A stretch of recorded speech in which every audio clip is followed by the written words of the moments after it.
Gangaram Hospital, we will be presenting mini TEP repair by innovative triple thigh Manish technique. Why do we need a large infra-umbilical incision in TEP repair? So as to define the anterectus sheath. To take anchoring sutures over the anterectus sheath to fix the large cone of White-Hudson's trocar and to insert an adequate size mesh. However, there are certain shortcomings to the standard current practice.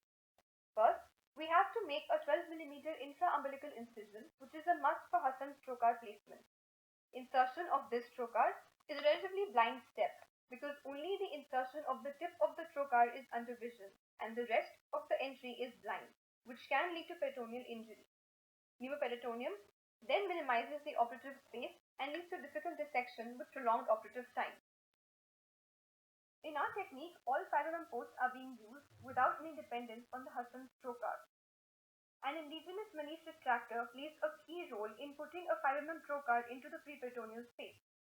In our technique, entry of the first infra-umbilical port is done using a 5 mm visi-port trocar which is placed in the preperitoneal space under complete vision.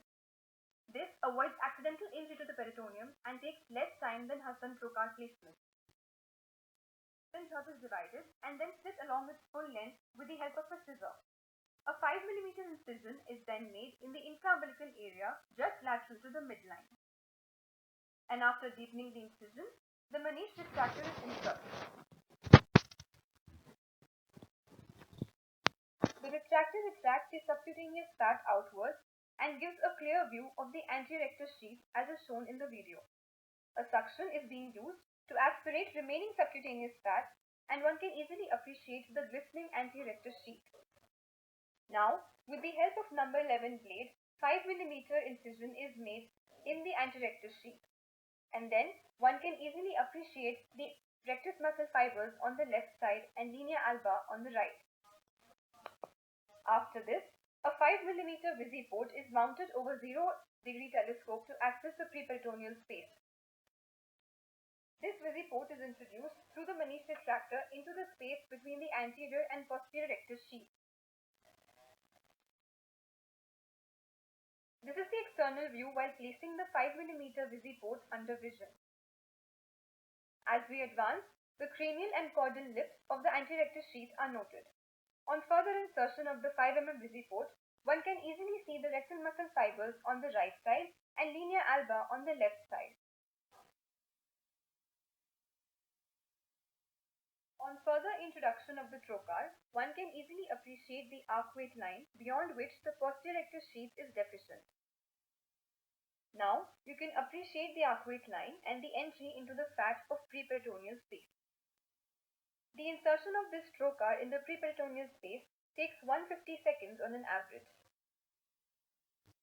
After this, we will take out the telescope.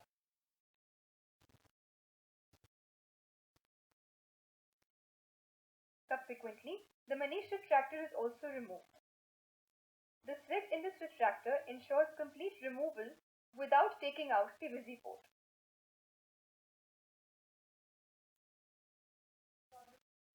The skin, soft tissue and sheath hold the 5 mm visi-port on their own without the need for any fixation.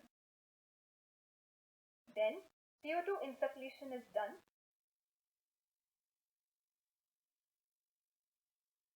Blunt dissection in the preperitoneal space is carried out using the telescope. You can appreciate the loose areolar tissue which can easily be seen. This is also dissected with the help of a telescope.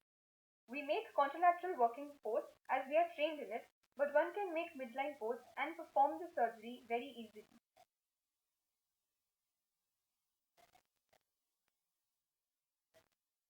This patient has a right indirect inguinal hernia. We always dissect on the contralateral side of the hernia as is being shown in the video. The peritoneal reflection is clearly visible and it is not crossing the deep ring.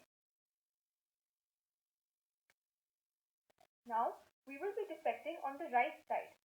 The indirect inguinal hernia sac is being dissected from the cord structures. Then, complete keratinization of the cord structures will be done. Following this, we will cover the orifice using a mesh. We have also innovated a technique to insert the mesh using 5 mm port.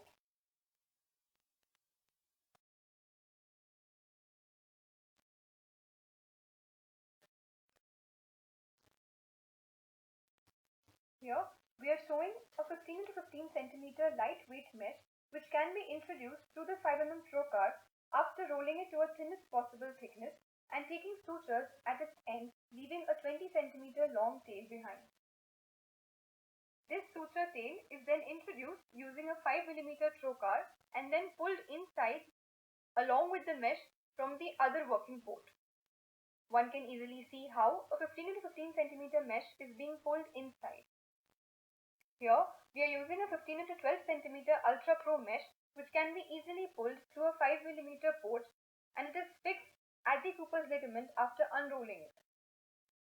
There is no need to repair the anti-rectus sheath in our technique as the defect is only 5 mm. This is the final picture of the patient with an almost invisible scar at the infraumbilical region.